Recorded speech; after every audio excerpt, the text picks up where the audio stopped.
They said it was just Thanksgiving dinner. No reason to mention my career. No reason to bring up money. No reason to expect respect. So, I didn't. I drove my beat-up Honda Civic to their house instead of my Porsche. Hours later, my phone wouldn't stop vibrating. My assistant calling. My attorney texting. My business partner asking if I'd lost my mind. Funny. I was just trying to have dinner with family. I watched the city lights blur past my window like applause for survival. Somewhere between the highway and the hotel suite, I realized the table I'd begged to sit at all my life was never meant for me. I'm Brooklyn, and last Thanksgiving changed everything I believed about family. Have you ever faced something like this? Tell me in the comments. They said it was just turkey. Now everyone's scrambling. I've always been the disappointing daughter. The black sheep. The one who dropped out of Yale, started a tech company, worked 18-hour days. Vanessa, she's the golden child. Accountant at a mid-sized firm, married to Trevor the insurance adjuster, 2 kids, white picket fence in Connecticut. The kind that photographs well at holiday dinners. I was the glitch, the one they cropped out of family photos. Wednesday afternoon, Mom called during a board meeting. Her voice had that practiced sweetness. Honey, we're doing Thanksgiving at the house this year. Just family, nothing fancy. No pride in her tone, just obligation. I muted my microphone. Sounds great, Mom. I'll be there. She hesitated. Don't overdress, dear. You know how you can be. That phrase stuck to me like grease. How I can be. As in too much. As in trying too hard. As in embarrassing. Tuesday night, my cousin Amber called, laughing. Brooke, please tell me you're mentally prepared for tomorrow. Prepared for what? Your sister's already telling everyone about her promotion. 3% raise. Mom's acting like she won the Nobel Prize. My chest tightened. Of course she is. Amber lowered her voice. They've been talking about you too. Apparently, you're still struggling with that little computer thing. My little computer thing was a software company worth $500 million. The one I'd built for my studio apartment. The one that just closed a Series D funding round. The one they knew nothing about. I'd stopped trying to tell them years ago. Every conversation about my success turned into a lecture about stability. About how I should have finished my degree. About how I'd never have a real career without that piece of paper from Yale. So I stopped sharing. Let them think I was scraping by as a freelance web designer. Let them pity me. It was easier than fighting. Thanksgiving morning, I woke up at 5. Old habits. Even millionaires wake up anxious before family dinners. I picked out my oldest jeans, a faded Northwestern sweatshirt, scuffed sneakers. Dressed like the failure they expected. My penthouse view stretched across Lake Michigan, 73 floors of proof that I'd made it. But proof means nothing when people refuse to look. I drove the Civic, the car I kept for nostalgia. Not the Taycan in my garage. Not the Range Rover I used for client meetings. Just the 15-year-old sedan that matched their narrative. The Connecticut suburbs looked the same. Neat lawns. Thanksgiving wreaths. Families that functioned. I pulled into my parents' driveway behind Vanessa's minivan. A stick-figure family decorated her back window. I had a Forbes profile scheduled for December. Funny how success looks different. The house smelled like roasted turkey and judgment. Mom opened the door in her apron, already scanning my outfit. Oh, Brooklyn. You couldn't wear something nicer? It's Thanksgiving, not a board meeting, I almost said. Instead, I smiled. Good to see you too, Mom. Dad barely looked up from the football game. About time. Vanessa's been here since noon helping. Of course she had. Perfect Vanessa. I walked into the kitchen where my sister stood mashing potatoes, looking like a lifestyle magazine. Her smile was sharp. Brooke. Still doing the computer stuff? Still changing the world, Ness. How's the accounting? She bristled. Some of us have stable careers. The table was set for 12. Extended family. Aunt Caroline and Uncle Bernard. Vanessa's husband Trevor and their kids. Grandma Dorothy in her usual spot. Everyone gathered like a Norman Rockwell painting. I sat at the end, furthest from Dad. The rejects seat. They didn't even pretend anymore. Dinner started pleasant enough. Dad carved the turkey. Mom fussed over the green bean casserole. Vanessa talked about her firm's holiday party. Trevor discussed interest rates. The kids played on their tablets. Normal. Boring. Safe. Then Aunt Caroline turned to me. So, Brooklyn. Still doing that website thing? I swallowed my wine. Software development, actually. She nodded like I'd said basket weaving. Must be nice having so much free time. All those computer people work from home now, don't they? I could have corrected her. Told her about the 80 employees. The offices in Austin, Denver, and Seattle. The contracts with Fortune 500 companies. Instead, I said, it keeps me busy. Dad snorted. Busy. That's generous. I looked at him. Something to say, Dad? He put down his fork. Yeah. When are you going to get a real job? The table went quiet. Even the kids looked up. Mom touched his arm. Honey, not now. No, linda. She needs to hear it. He looked at me with something between pity and contempt. You're 31 years old. You dropped out of Yale. You're doing freelance work in your apartment. You don't own a house. You're not married. You have nothing to show for your life. My throat burned. I have plenty to show. Like what? Trevor joined in, emboldened. My buddy's daughter does websites. Makes maybe 40 grand a year. Lives with roommates. Is that where you're at? Lower, I said quietly. Everyone heard it as confirmation. Worse than 40,000. Vanessa's voice dripped with concern. Brooke, we're just worried. You could still go back to school. Finish your degree. Get a real career started. You're not too old. I stared at the cranberry sauce, viscous and red. I have a career. Dad laughed. Sweetheart, playing on computers isn't a career. It's a hobby. You're wasting your life. The dam broke. Years of biting my tongue. Years of swallowing their dismissal. Years of being small so they could feel big. I put down my napkin. What exactly would make you proud, Dad? He didn't hesitate. A degree. A real job. A husband. Grandchildren. Contribution to society. Something other than this Peter Pan fantasy you're living. I stood up. My hands weren't shaking anymore. They were steady. Clear. Done. So unless I'm married, suburban, and working a 9 to 5, I'm worthless? Mom tried to salvage it. We just want what's best for you. No. You want what's comfortable for you. There's a difference. Vanessa stood too. God, here we go. The victim act. Everything's always about you, isn't it? You're 31 and broke, Brooklyn. That's not our fault. That's yours. The room tilted. Every face stared. Judging. Pitying. Certain. Dad's voice cut through. You want the truth? Fine. You're a failure. You've accomplished nothing. You embarrass this family. And frankly, we're tired of pretending otherwise. The words hung like smoke. Mom didn't disagree. Vanessa nodded. Trevor smirked. Aunt Caroline looked away. Only Grandma Dorothy met my eyes, and even hers held sadness. I picked up my purse. Silence stretched like taffy. Where are you going? Mom asked. Anywhere but here. Dad stood, face red. You walk out that door, don't come crawling back when your little hobby fails. You'll end up on the streets. Is that what you want? I looked at him. At all of them. These people who shared my blood but never knew my heart.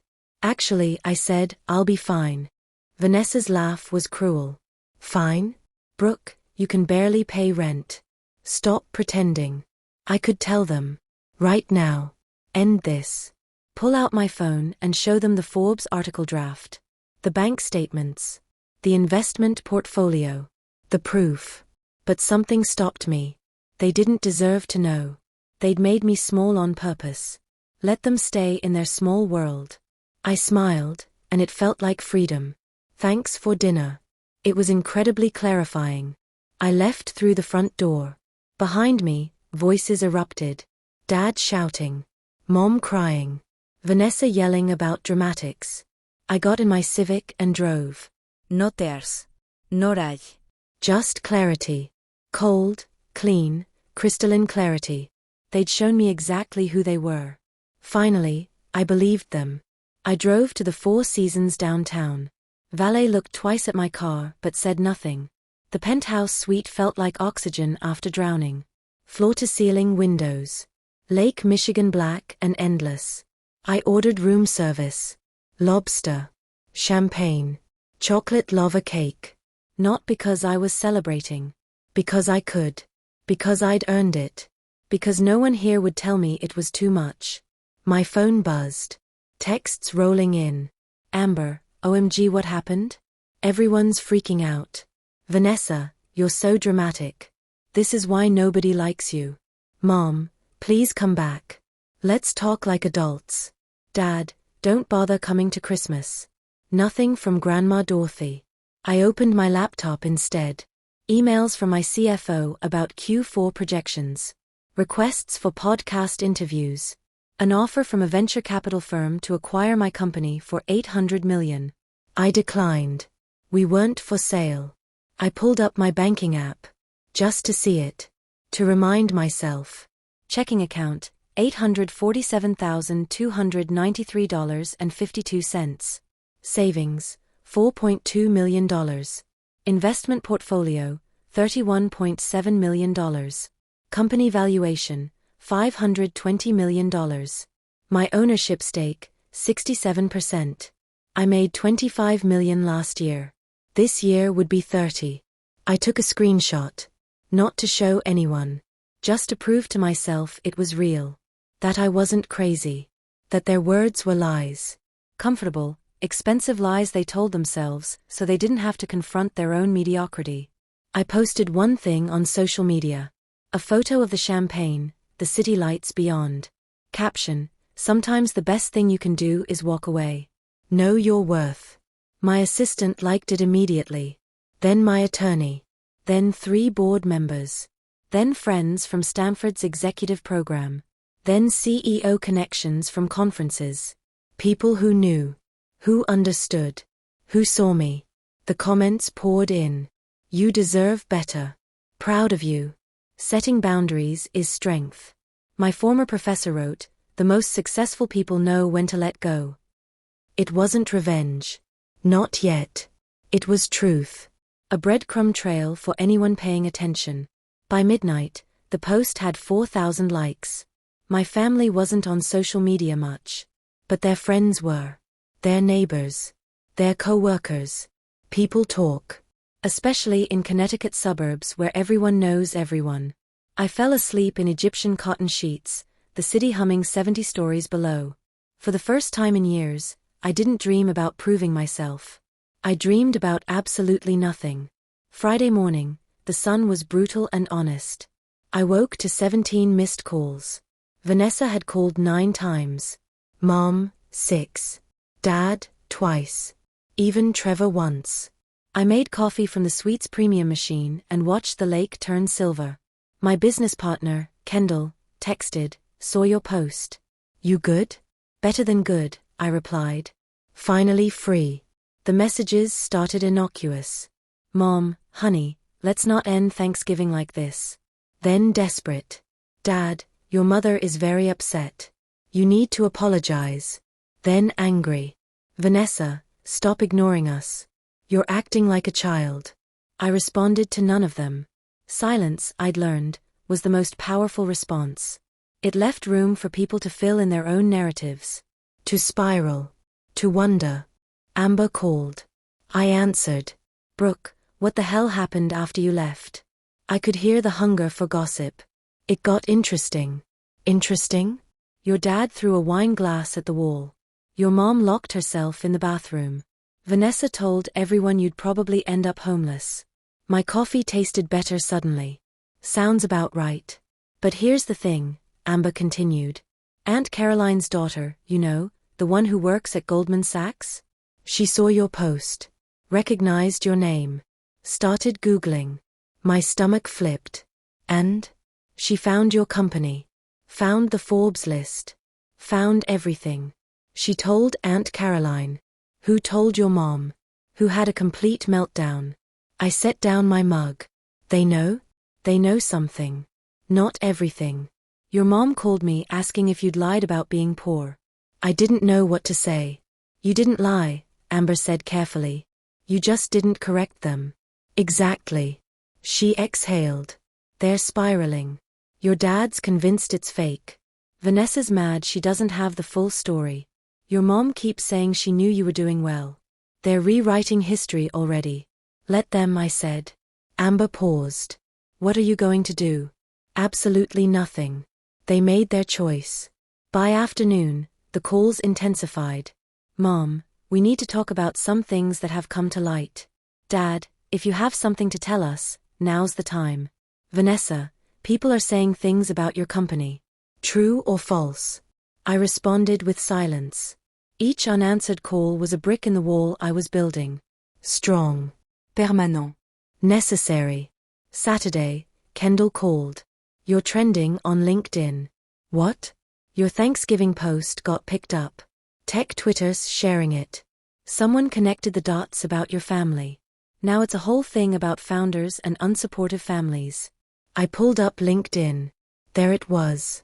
My post, reshared 400 times. Comments from founders sharing their own stories.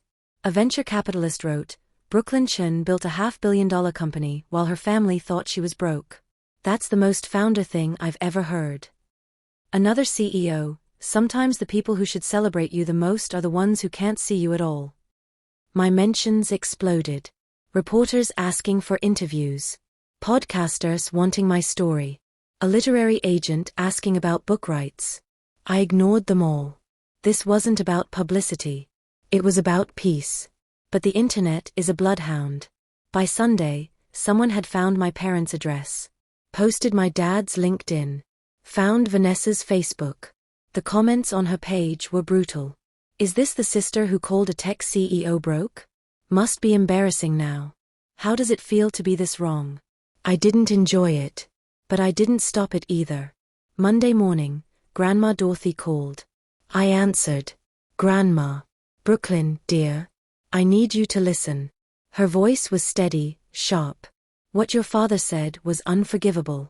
What your mother allowed was worse. What Vanessa piled on was cruelty. I've been quiet too long. Tears burned behind my eyes. Thank you. I'm 87 years old, she continued. I don't have time for nonsense. I saw what you built. I Googled you years ago, sweetheart. Been following your company since the beginning. You knew? Of course I knew. I'm old, not stupid. Why didn't you say anything? Because you needed to know who they were. Now you do. The messages shifted from confusion to panic. Mom, please, we need to talk about this properly. People are saying things. Dad, I don't know what people are telling you, but we should clear the air. Vanessa, this is getting out of hand. Just call me. I finally responded. To all of them. One message, I'll be in Connecticut Tuesday afternoon. We can talk then. At a neutral location. Not your house. I chose the Harbor Bistro. Public. Expensive enough to make a point. I arrived early, wearing what I actually wore. Tom Ford blazer. Hermes bag. Cartier watch. My actual self. They arrived together. A united front. Or so they thought. Mom saw me first. Her face went white. Those are real, aren't they? Everything about me? Yes, Mom. Everything. We sat. The tension could have cut steel. Dad cleared his throat. So. We've been hearing things. What things? I sipped my sparkling water. That you own a company. That you're wealthy. That we were wrong. His voice cracked on the last word. You weren't wrong, Dad. You were cruel. There's a difference. Mom reached for my hand. I pulled away. We didn't know. You didn't ask. You assumed. You decided I was a failure and treated me like one. For years. Vanessa looked smaller somehow. Why didn't you tell us? I tried. Every time I mentioned success, you lectured me about stability. Every time I shared good news, you warned me about getting cocky. So I stopped trying. You let us think you were broke, she said. You let yourselves think it, I corrected. You needed me to be less than you. It made you comfortable. Dad's face reddened. That's not fair. None of this is about fair. It's about truth. The truth is you erased me from the family narrative because I didn't fit. The truth is you celebrated mediocrity and mocked excellence. The truth is you told me I was worthless. The waiter brought menus. The absurdity of ordering lunch during a family implosion wasn't lost on me. Mom tried again. We want to make this right. How? By suddenly respecting me now that you know I'm rich? That's not respect. That's embarrassment. You're embarrassed you were wrong. Vanessa wiped her eyes. Can you blame us? You vanished for years. Built this whole life. Kept us out. I kept you out because you pushed me out first. I just stopped trying to climb back in. Dad leaned forward. So what now? You want an apology? A public one? Your name cleared? I want nothing, Dad. That's the point. I don't need your approval anymore. I don't need your pride. I don't need you to understand my life. I needed that when I was younger. When I was building everything from nothing. When I was terrified and alone. I needed you then. But you weren't there. You were too busy comparing me to Vanessa. Too busy being disappointed. I'm sorry, Mom whispered. For what specifically? For Thanksgiving. For the things we said. What about the years before? I asked. The constant criticism? The dismissal? The way you introduced me to people with apologies in your voice? She had no answer. Vanessa spoke. I was jealous. The words hung there. What? I've always been jealous of you. You're brilliant. Fearless. You built something from nothing. I followed the safe path. Did everything right. And I'm miserable.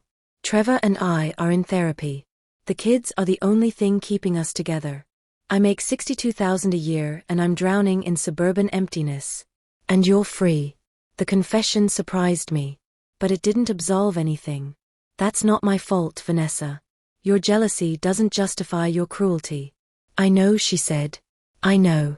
We ordered food no one would eat. The conversation shifted. Dad asked about my company. I gave surface-level answers. Mom asked where I lived. Chicago, I said. Penthouse in Streeterville. Her eyes widened. Vanessa asked if I was happy.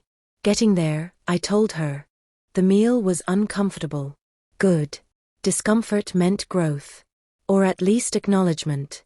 Dad finally said what he'd been holding. I was wrong. About everything. I thought I was protecting you. From what? From failure. From risk. From becoming someone people pitied. He stared at his untouched salmon. My father said the same things to me. When I wanted to be an architect instead of taking over his insurance business. I played it safe. Spent 40 years selling policies I didn't care about. And I've been miserable. I didn't want that for you. So you made sure I'd be miserable your way instead? That's not what I... Yes, Dad. It is. Mom spoke. We did our best. Your best wasn't good enough, I said simply. Not meanly. Just truthfully. And that's something you need to sit with. Not fix. Not explain away. Just sit with. Vanessa pushed her food around. What happens now? I set my fork down. Here's what happens. I'm willing to rebuild. Slowly. With boundaries. No more surprise visits. No more guilt trips. No more comparing me to anyone. No more dismissing my choices. And absolutely no more assuming you know my life better than I do. Dad nodded. We can do that. Can you? I asked. Because the moment things get hard, you default to control. To judgment. It's your pattern. I need to see change. Real change. Not just politeness because you're embarrassed. How do we prove that? Mom asked. Therapy, I said. Family therapy. All of us. You work through why you needed me to fail. Why Vanessa's jealousy was allowed to become cruelty. Why nobody protected me when I needed protecting. And maybe, eventually, we can build something real. The table sat in silence. Finally, Dad said, okay. Okay? I'll call someone tomorrow. We'll start. Vanessa nodded. Me too. Trevor and I need it anyway. Mom reached for my hand again. This time I let her take it. I love you, Brooklyn. I know, Mom. But love without respect is just control. And I'm done being controlled. We split the check. Well, I paid. Force of habit. Outside, the Connecticut afternoon was crisp. We stood in the parking lot, for people trying to remember how to be a family. Don't expect immediate forgiveness, I said. This will take time. We understand, Dad said. Do you? Because I'm not coming to Christmas. I'm not doing holidays until we've done the work. That's non-negotiable. They looked hurt. Good. Hurt meant they were listening. I'll check in monthly, I continued. We can do calls. But I'm protecting my peace now. You taught me to value myself. Just not the way you intended. I got in my car. Not the Civic. The Porsche Taycan I'd had delivered that morning. Vanessa stared. Is that yours? Mine, I confirmed. One of 3. They watched me drive away. This time, I checked the rearview mirror. They looked smaller. Less certain. More human. Progress. 3 months passed. Therapy happened. Hard conversations. Uncomfortable truths. Mom cried through most sessions. Dad confronted his father's ghost. Vanessa admitted things she'd buried for decades. I held boundaries like steel. Christmas came. I spent it in Aspen with Kendall and our executive team. Photos on Instagram. Snow, champagne, laughter. My family saw them. They didn't comment. They were learning. New Year's, Dad texted, proud of you. Not for the money. For the strength. It was the first time those words felt real. February brought change. Vanessa left Trevor. Filed for divorce. Got her own apartment. Started seeing a therapist individually. She called me. I don't want to be the person I was, she said. The bitter one. The jealous one. Then don't be, I told her. It's a choice. She laughed. Sounds simple when you say it. It's not simple. But it's possible. March, Mom started volunteering. Mentoring young women in business. She called it her penance. I called it growth. Dad retired early. Sold his book of business. Started woodworking. Something he'd loved before his father shamed it out of him. Full circle. He sent me a cutting board he'd made. Walnut and maple. Beautiful. I put it in my penthouse kitchen. The first thing from them I actually wanted. April brought an unexpected call. Grandma Dorothy. I have a proposition, dear. I'm listening. I'm 88. I have money. Too much for one old woman. I want to invest in your company. Grandma, you don't have to. I want to, she interrupted. Not because you need it. Because I believe in what you built. And because I want to be part of something that matters. We did the paperwork. She became an angel investor. Smallest stake. Biggest pride. Work changed too. I hired a VP specifically to handle founder mental health programs. Started a fund for entrepreneurs from unsupportive families. Created mentorship programs. Turned my pain into purpose. The company grew. Not just in revenue. In meaning. Forbes called again. This time I said yes. The article ran in May. Brooklyn Chen, the tech CEO who built an empire in silence. It covered everything. The family dinner. The aftermath. The growth. My parents subscribed to Forbes because of it. Kept the issue on their coffee table. Baby steps. Summer brought the first family dinner since Thanksgiving. Not at their house. At mine. Chicago penthouse. Lake views. The life I'd built. They walked in quietly. Taking in the art. The space. The success they'd denied. Wow, Vanessa whispered. Yeah, I said. This is what worthless looks like. Dad flinched. Too soon, Brooklyn. Maybe, I smiled. But also accurate. Dinner was good. Not perfect. We still had sharp edges. But we were trying. Really trying. Mom asked about my work with genuine interest. Dad listened without lecturing. Vanessa shared her apartment hunting without jealousy. Progress. As they left, Mom hugged me. long, real. Thank you for not giving up on us. I gave up on the old version, I said. I'm betting on the new one. She squeezed tighter. We won't let you down. Time will tell, I said. But I'm hopeful. Alone again, I stood at the windows. The city stretched endlessly. Lights like possibilities. I thought about Thanksgiving. The dinner that broke everything. The words that cut so deep they finally severed the rot. Sometimes destruction is necessary. Sometimes you have to lose family to find yourself. Sometimes walking away is the only way to see clearly. My phone buzzed. A text from someone new. Someone I'd met at a charity gala. Someone kind, successful, emotionally intelligent. Someone who asked about my dreams before my bank account. Dinner tomorrow? His message read. I smiled. Absolutely. I poured wine. Expensive. Italian. Mine. Raised the glass to my reflection. To the girl who dropped out of Yale. To the woman who built an empire. To the daughter who learned she didn't need permission to be extraordinary. The city lights twinkled like applause. This time, I accepted it. Because the best revenge isn't anger. It's peace. It's waking up in a home you built. Surrounded by people who clap when you shine. It's knowing your worth wasn't defined by the people who couldn't see it. I built my own table. It fits fewer people. But everyone here celebrates truth. The view really is better from here.